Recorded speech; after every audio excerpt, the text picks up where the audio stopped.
By the late 19th century, the British Empire had officially turned its back on chattel slavery.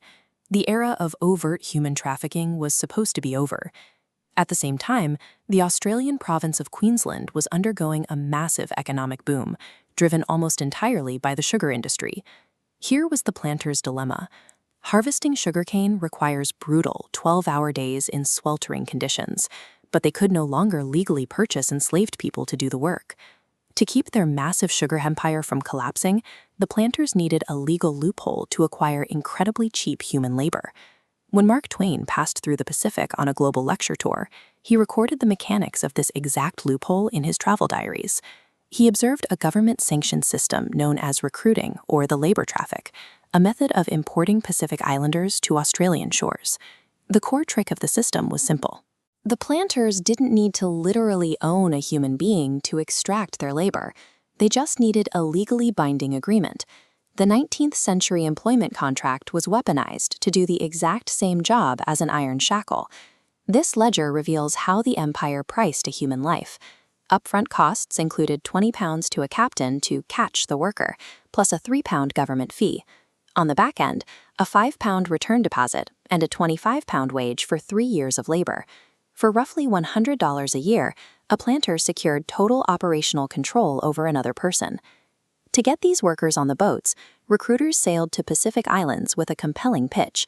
Sign a Queensland contract, and you will acquire modern civilization and luxury goods to bring home. Missionary accounts from the islands recorded the reality of what actually came back. Islanders returned with broken Waterbury watches, stiff collars worn as leg ornaments, a cheap umbrella, a simple necklace, and a vocabulary of swear words. 3 years of brutal physical extraction in the hot cane fields were traded for a handful of perishable trinkets. Now, Queensland did have protective laws on the books. Cast iron regulations required recruiters to let an islander go free if they changed their mind and jumped off the ship. But recruiters found a physical workaround. When a recruit jumped overboard, a rowboat would pull ahead and block their path to shore. They would pace the swimmer, constantly cutting them off, until the person was completely drained of energy and starting to sink. The exhausted, drowning islander would eventually haul themselves into the boat. And on paper, government inspectors could legally categorize the kidnapping as a voluntary boarding. If the islander gains almost nothing from this contract, who actually absorbs the hidden deficit of a massive trade? The true cost of the Queensland labor traffic was paid in human lives.